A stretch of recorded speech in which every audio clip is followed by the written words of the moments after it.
그 가운데 오늘 두 가지 정도 제목을 살펴보겠는데요. 먼저 생각해 볼 것은 믿음으로 의로워진 사람입니다. 믿음으로 의로워진 사람. 사도 바울이 그의 서신을 통해 초지일간 제시하는 기독신자의 정체성이 뭡니까? 믿음으로 의로워진 사람입니다. 믿음의 사람, 믿음으로 의로워진 사람, 믿음으로 과거에 지었던 그 모든 죄를 씻음받고 하나님 앞에 의인으로 서 있는 사람, 그 사람이 누굽니까? 바로 저와 여러분, 우리 기독신자인 줄로 믿습니다. 그래서 로마서와 갈라디아서는 사도 바울의 이신층의 교리를 잘 보여주는 책이고요, 사도 바울이 믿음을 대단히 강조하고 있는 그런 책이라고 볼 수가 있을 겁니다.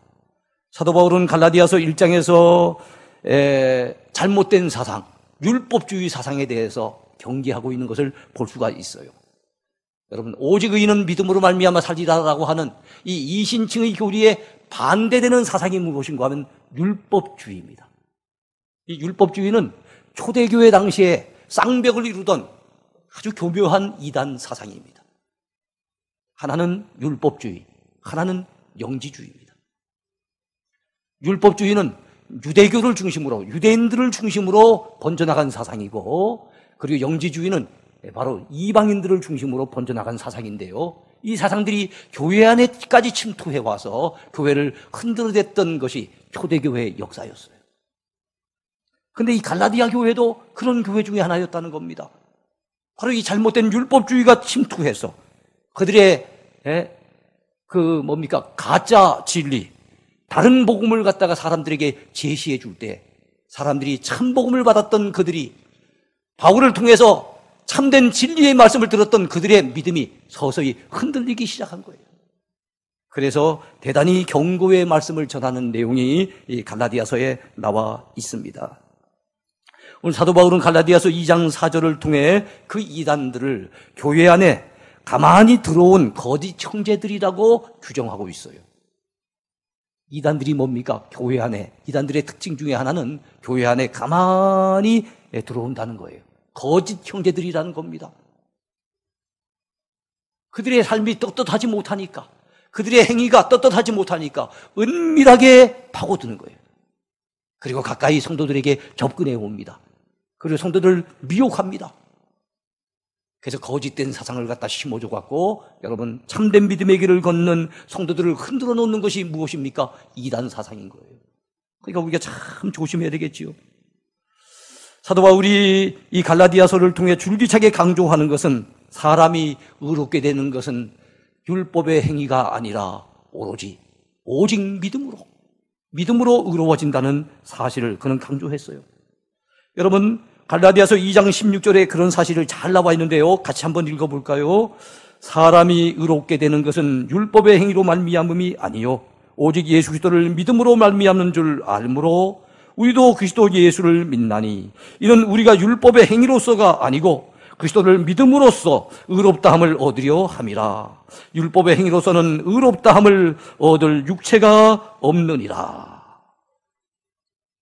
그래요, 율법의 행위를 통해서 의롭다함을 얻을 육체가 없대요. 왜 그럴까요?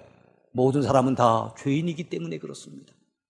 태어날 때부터 이 원죄를 가지고 태어나기 때문에 선을 행할 만한 자격도 없고 선을 행할 만한 능력도 없는 게 사람의 모습이에요.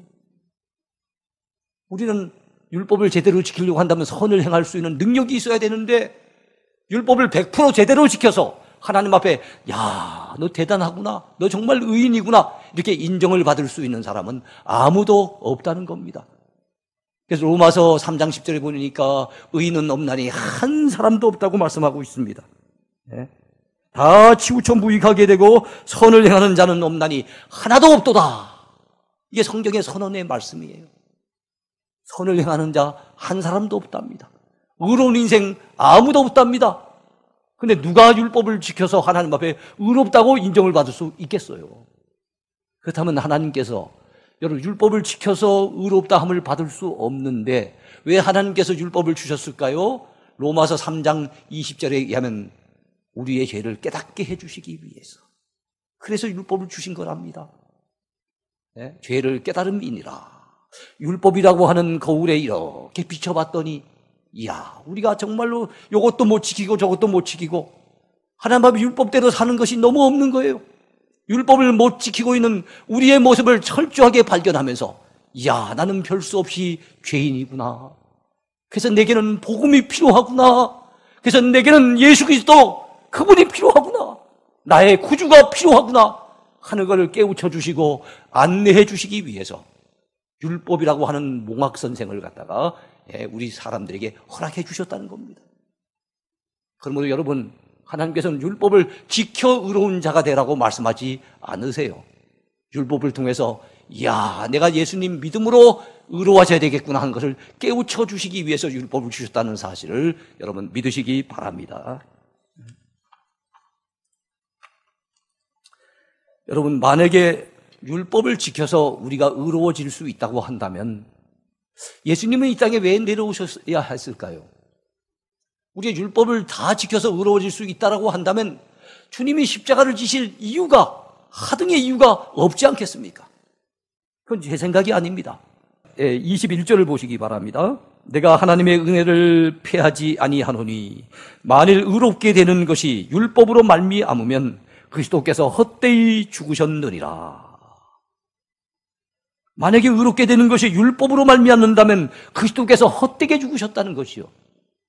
3장 1절도 보시기 바랍니다. 어리석도다 갈라디아 사람들아, 예수 그리스도께서 십자가에 못 박히신 것이 너희 눈앞에 밝히 보이거늘 누가 너희를 꾀더냐, 그렇게 묻고 있습니다.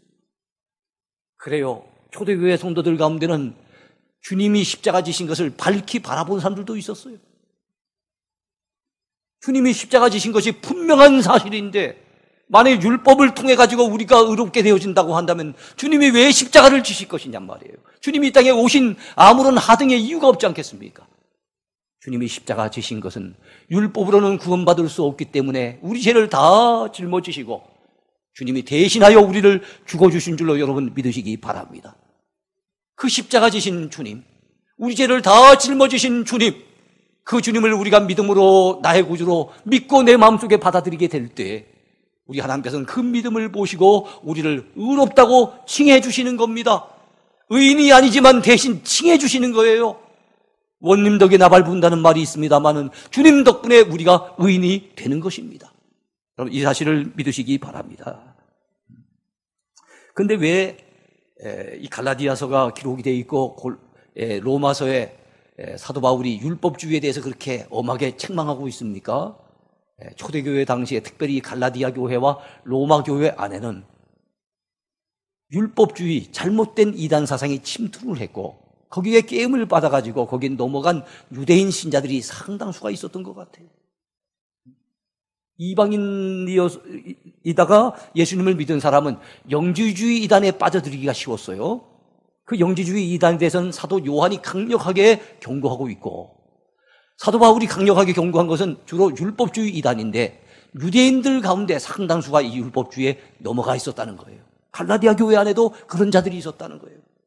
이걸 안타까이 여기고 지금 사도 바울이 강력하게 경고하고 있는 메시지를 우리는 지금 접하고 있는 것입니다. 오늘날도 마찬가지예요. 이런 잘못된 이단 사상을 가진 사람이 꼭 우리 교회에 와서 그걸 퍼뜨리지 않더라도 우리 스스로가 그런 잘못된 사상에 빠져들 수도 있어요.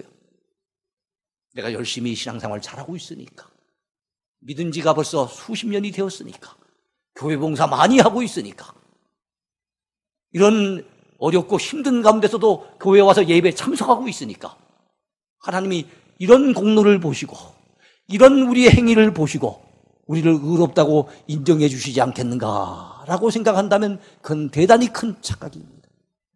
아니에요. 우리가 봉사하고 헌신하고 우리가 믿음으로 살려고 몸부림치는 것은 나 같은 죄인 괴수를 구원해 주신 하나님의 은혜에 감사하고 나를 위해 십자가 지신 주님의 그 은혜에 너무너무 고마워서 감사한 마음으로 헌신하는 것이지 그것 때문에, 그 공로 때문에, 그 노력 때문에 우리가 하나님 앞에 의로워질 수 있는 것이 아닙니다. 우리가 하나님 앞에 의롭다고 설 수 있는 유일한 길, 그건 예수 그리스도를 믿는 것 외에는 없다는 사실을 여러분 믿으시기 바라요. 우리가 믿음으로 의로워지는 겁니다. 이제는 더 이상 우리 자신의 선행을 앞세우고 우리의 노력과 공로를 앞세워서 하나님 앞에 의로워지려고 하는 그 모든 시도를 이제는 중단하시기 바라요. 그래서 우리가 의로워지는 것 아닙니다. 이제부터는 나 같은 죄인 괴수를 구원해 주신 주님의 은혜에 감사함으로 그 주님을 믿고 그 주님을 신뢰하고 그 주님을 의지하면서 믿음으로 살아야 될 줄로 믿습니다. 두 번째 제목입니다. 믿음 안에서 사는 사람. 믿음 안에서 사는 사람. 여러분, 성경이 가르치는 우리 기독신자가 누구입니까? 첫 번째는 믿음으로 의로워진 사람입니다. 두 번째는 어떤 사람입니까? 우리 기독신자는 믿음으로 삶을 살아가는 사람입니다. 믿음 안에서 사는 사람. 믿음 밖에 거하는 것이 아니라 매사에 믿음으로 생각하고 믿음으로 판단하고 믿음으로 처신하면서 믿음 안에서 사는 사람인 거예요. 우리의 신앙생활에 있어서 중요한 커다란 두 개의 축이 있습니다.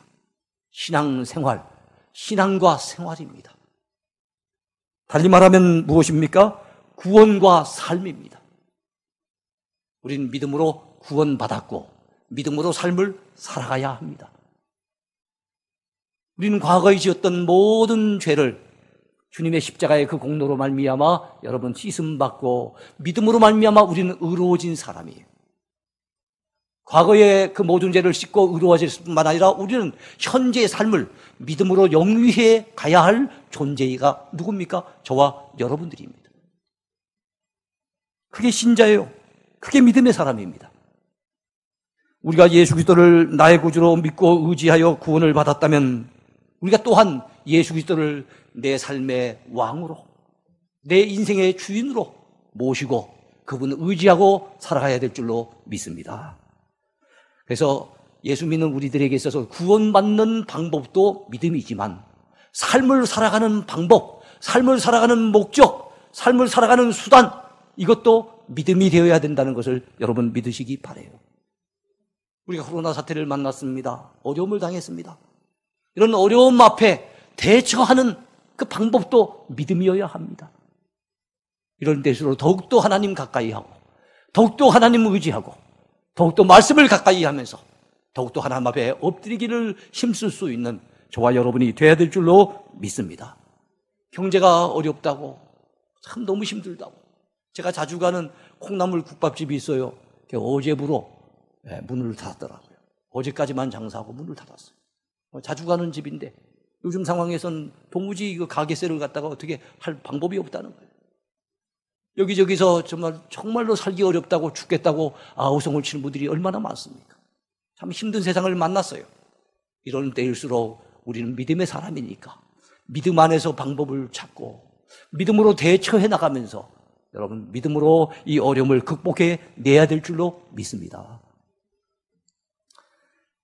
사도 바울은 과거에 율법을 의지했던 사람이었어요.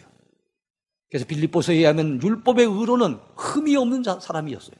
그렇게 자처했던 사람이 사도 바울이었지만 예수 그리스도를 만난 이후에 그는 율법을 던져버렸습니다. 더 이상 율법을 자랑거리로 삼지 않았습니다. 다 배설물로 여겨버렸습니다. 그리고 예수 그리스도를 아는 것이 가장 고상한 지식인 줄로 알고 예수 그리스도만 알기를 원했고 그분만 믿고 의지하면서 그의 사역을 펼쳐갔던 사람이 사도 바울이었어요. 사도 바울의 진솔한 고백이 오늘 갈라디아서 2장 20절에 나오는 말씀인데요. 참 우리에게 널리 알려진 너무나도 귀한 말씀입니다. 우리 같이 한번 읽어볼까요? 내가 그리스도와 함께 십자가에 못 박혔나니 그런즉 이제는 내가 사는 것이 아니요 오직 내 안에 그리스도께서 사시는 것이라. 이제 내가 육체 가운데 사는 것은 나를 사랑하사 나를 위하여 자기 자신을 버리신 하나님의 아들을 믿는 믿음 안에서 사는 것이라. 그는 뭐라고 고백합니까? 나는 그리스도와 함께 십자가에 못 박혔다고 고백합니다. 이 말은 뭘까요? 예수님 십자가에 못 박히실 때 나의 옛사람도 거기서 같이 못 박혀 죽었다는 거예요. 예수님 만난 이후에 나는 옛사람이 아니라는 겁니다. 더 이상 옛사람 사울이 아니라는 거예요. 나의 옛사람은 이제 십자가에 못 박아버렸고 그 옛사람은 어떤 사람이었습니까? 율법을 의지하고 율법을 자랑하고 율법을 앞세우던 옛사람이었어요. 다 못 박아버리고 이제는 예수 그리스도를 믿는 믿음 안에서 산다고 그는 고백하고 있는 거예요. 나를 위해서 자기를 버리신 하나님의 아들을 믿는 믿음, 그 믿음 안에서 사는 삶, 그것이 지금 그가 살아가고 있는 새로운 삶의 정체성이에요. 여러분, 우리들의 삶 속에도 이런 뚜렷한 구별이 있어야 되지 않겠습니까? 바울에게는 옛사람이었던 때가 있고 새사람이었던 때가 있었어요. 예수님을 만나기 이전 그 BC의 때가 있었고 예수님을 만난 이후 그 AD의 때가 있었어요. 율법을 자랑하며 앞세우며 율법으로 의로워지려고 몸부림치던 그런 어리석은 때가 있었고, 이제는 오로지 나를 위해 십자가에 지신, 나를 위해 죽어주신 하나님의 아들을 믿는 믿음 안에서 사는 삶, 그 새로운 삶이 있었던 거예요. 그의 인생에는 뚜렷한 이런 구분이 있었다는 거죠. 여러분, 우리에게도 이런 변화의 삶이 있어야 되지 않겠습니까? 여러분 삶 속에 이런 놀라운 변화가 있게 되기를 축원해 드립니다. 믿음의 여정 속에서도 여러분 참 어려움이 얼마든지 예상이 됩니다. 이런 우한 코로나 폐렴 바이러스를 만나고 있는 우리들, 이런 어려움만 겪겠습니까? 앞으로 사노라면은 아마 더 큰 어려움, 더 새로운 어려움들이 우리에게 닥치게 될지도 몰라요. 아마 말세가 되면 될수록 이런 아마 환난과 재난들은 더 많을지도 모릅니다. 그때 우리는 어떻게 적응해 나가야 되겠습니까? 어떻게 대응해 나가야 되겠습니까? 어떻게 처신해 나가야 되겠습니까? 많은 사람들이 아무런 손해를 감수치 아니하고 믿음의 길을 걸어가려고 합니다. 아무런 손해도 감수치 않으려고. 근데 여러분, 무손해 보증서를 들고 사는 인생은 없어요. 사노라면은 손해를 감수해야 될 때도 있고요, 고난을 겪어야 될 때도 있고요, 엄한 소리를 들어야 될 때도 있고요, 비난을 받아야 될 때도 있고요. 더더욱이나 믿음으로 걸어가려고 한다면 주님 때문에 핍박을 당하거나 박해를 당해야 될 경우도 얼마든지 있을 수 있다는 겁니다. 그러므로 여러분, 손해 없이, 피해 없이, 비난 소리 듣지 않고 적당하게 세상의 사람들과 동화되어져서 그렇게 걸어가려고 한다면 우리는 믿음의 길을 걷는 것이 아닙니다.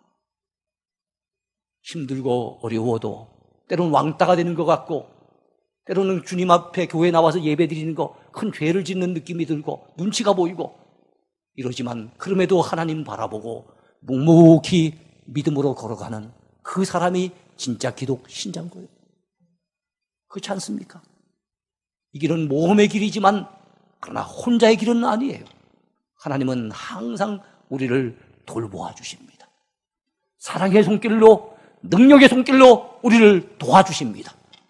그래서 우리의 그 걸음이 멈춰지지 아니하도록, 가다가 쓰러지지 아니하도록, 결국에는 천국에 들어갈 수 있도록 우리 하나님 우리를 이끌어 가실 것입니다. 그러므로 나를 위해서 자기 자신을 버리셨던 예수 그리스도, 나를 너무너무 사랑하셨어, 나를 위해서 아낌없이 당신의 목숨마저도 바치셨던 그 예수 그리스도를 믿는 믿음 안에서 우리가 살아야 할 것입니다. 예배를 드리는 것도 그런 믿음으로 예배를 드립시다. 이 어려움을 극복해 나가는 것도 그런 그 믿음 가지고 극복해 나가십시다. 대인관계를 맺는 것도, 사업을 펼치는 것도, 어떤 일을 하든지 우리는 믿음으로 행해야 될 줄로 믿습니다. 믿음이라는 말을 헬라어로는 피스티스라고 그래요. 피스티스. 그런데 충성이라고 하는 말이 있습니다. 충성이란 말. 이것은 피스토스라고 얘기를 해요. 그러니까 피스티스와 피스토스, 믿음과 충성은 같은 어원에서 나온 말이라는 걸 느끼게 되지요. 진정한 믿음이 어떤 믿음이겠습니까? 충성된 믿음이에요.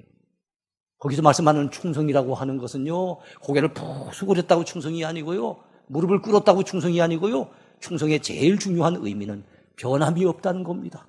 한결같다는 겁니다. 어떤 환경, 어떤 여건들 속에서도 변함없이 하나님을 믿고 의지하는 것, 그게 믿음 아니겠습니까? 그럼 여러분, 이런 어려움을 당했다고 우리가 너무 낙심만 할 것도 아니고요, 너무 걱정만 할 것도 아니고요, 너무 두려워 떨면서 그 공포심에 매달려 살 것도 아닙니다. 이런 때일수록 믿음으로 대처해야 될 줄로 믿습니다. 그러기 위해서 여러분 말씀을 가까이 하시고 여러분 기도의 자리로 나갈 수 있게 되기를 바라요. 그 말씀에 귀를 기울여서 우리 모두가 믿음으로 반응하고 믿음으로 대처해서 이 어려움을 잘 이겨내는 저와 여러분 모두가 되기를 축원해 드립니다. 믿음의 사람은 성경 히브리서 11장에 의하면 세상이 감당할 수 없는 사람이라고 하잖아요.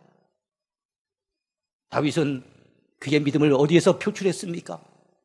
그 거인 장수 골리앗 앞에서 그의 믿음이 있음을 드러냅니다. 믿음의 용사 다니엘은 여러분 사자굴을 앞에 두고도 그의 믿음을 갖다가 나타냅니다. 다니엘의 세 친구였던 사드락과 메삭과 아벳느고는 그 뜨거운 불이 펄펄 끓고 있음에도 불구하고 온몸으로 그들의 믿음을 증거하는 모습을 우리는 성경을 통해서 봅니다. 12회를 혈루증으로 앓던 저희는 정말로 지칠 대로 지쳤지만은 있는 힘을 다하여 예수님의 옷자락을 붙잡음으로써 그의 믿음을 표출합니다. 그래서 믿음의 사람으로 성경에서 인정을 받고 그리고 하나님 앞에 귀하게 쓰임받았던 것을 우리는 너무너무 잘 알고 있지요. 이렇게 힘들고 어려운 순간에 우리들의 믿음을 드러내야 될 줄로 믿습니다. 내 마음속에 품고 있는 믿음을 내 마음속에만 간직하지 말고 우리의 삶을 통해서 행동을 통해서 나타내야 될 줄로 믿습니다.